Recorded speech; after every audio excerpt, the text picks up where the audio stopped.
Hi everyone, నేను మీ మెర్సీని. Welcome back to మన ఆహారం మన ఆరోగ్యం. మకానాతో ఈవినింగ్ స్నాక్ రెసిపీ చూపిస్తున్నాను. పూల్ మకానా ఆరోగ్యానికి చాలా మంచిది. ఎలా తీసుకున్నా కానీ హెల్త్కి చాలా మంచిది. క్రంచీగా చేసుకుందామని ఈవినింగ్ స్నాక్గా తయారు చేస్తున్నాను. ఈ మకానాన్ని క్లీన్ చేయాల్సిన అవసరం కూడా లేదండి. మకానా చాట్ మసాలా తయారు చేసుకుందాం. ఆ ప్రాసెస్ స్టార్ట్ చేసుకుందాం. ముందుగా స్టవ్ ఆన్ చేసుకొని ప్యాన్ పెట్టేసుకొని 1 టేబుల్ స్పూన్ ఆయిల్ వేసుకోవాలి. ముందుగా పల్లీలు వేయించుకుందాం.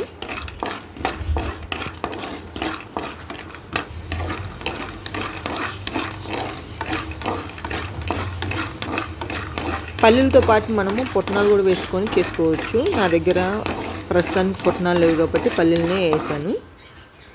ఇప్పుడు అదే ఆయిల్లో 1 టేబుల్ స్పూన్ పసుపు, 1 table spoon red chilli powder, కొంచెం ధనియా పౌడర్ వేసుకొని, కొంచెం గరం మసాలా వేసుకొని మకానాన్ని వేయించుకుందాం. మన ఛానల్లో మకానాతో స్వీట్ రెసిపీ కూడా ఉందండి. ఆ వీడియో కూడా ఒకసారి చూడండి. ఈ మకానా ఇలా తయారు చేసుకొని ఈవినింగ్ స్నాక్గా టీ ఇవి సర్వ్ చేసుకుంటే చాలా బాగుంటుంది. లేదంటే ఇలా చేసి పిల్లలకి పాప్కార్న్లో కూడా స్నాక్స్ బాక్సులు పెట్టేయచ్చు.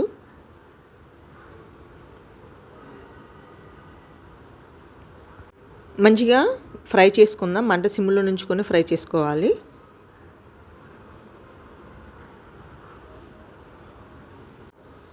చాలామందికి మసాలాలు ఒకవేళ ఇష్టం లేకపోతే లైట్గా వేసుకోవచ్చండి రెడ్ చిల్లీ పౌడర్. ఈ విధంగా వేయించుకున్న తర్వాత పక్కన పెట్టేసుకొని మరొక ప్యాన్ పెట్టేసుకొని 1 టేబుల్ స్పూన్ జీరా వేసుకొని వేయించుకుందాం. ఈ మకానాకి జీరా కూడా చాలా టేస్ట్ని ఇచ్చిద్ది. జీరాని అస్సలు మిస్ చేయొద్దండి. ఒకవేళ జీరా స్మెల్ నచ్చకపోతేనే అవాయిడ్ చేయండి, లేదంటే మ్యాక్సిమం వేసుకునేటట్లనే చూడండి.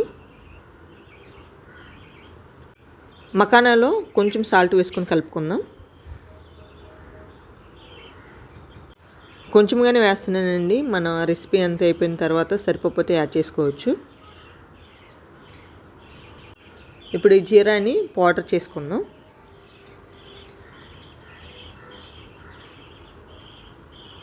మంచిగా ఈ విధంగా పౌడర్ చేసుకోవాలి. ఒక మిక్సింగ్ బౌల్ తీసుకొని మకానా వేసుకొని, ఉంచుకున్న పల్లీలు, కట్ చేసుకున్న టమాటో, కట్ చేసుకున్న ఆనియన్, గ్రీన్ చిల్లీ వేసుకొని, జీరా పౌడర్ వేసుకొని, కొంచెం కొత్తిమీర వేసుకొని, కొంచెం నిమ్మకాయ పిండుకొని మొత్తము కలిపేసుకుందాం. మీరు స్పూన్తో అయినా కలుపుకోవచ్చండి, కానీ చేతితో కలిపితే చక్కగా ఈవెన్గా కలిసిపోద్దండి. ఇలా కలపటం వల్ల మకానా కొంచెం మెత్తబడి టేస్ట్ చాలా బాగుంటుంది. మామూలుగా మకానాన్ని క్రంచీగా తినాలంటే కొంచెం ఘాటుగా ఉన్నట్లు ఉంటుంది. అందుకని ఇలా మొత్తం కలిపేస్తే ఆనియన్లో కొంచెం మెత్తబడి టేస్ట్ చాలా బాగుంటుంది. చక్కగా ఇలా కలిపేసుకున్న తర్వాత ఒక బౌల్ తీసుకొని సర్వ్ చేసుకుందాం. నాకైతే సాల్ట్ సరిపోయిందని అందుకనే ఎక్స్ట్రా సాల్ట్ ఏమి యాడ్ చేయట్లేదు. ఈ వీడియోకి నచ్చితే ప్లీజ్ లైక్, షేర్, సబ్స్క్రైబ్.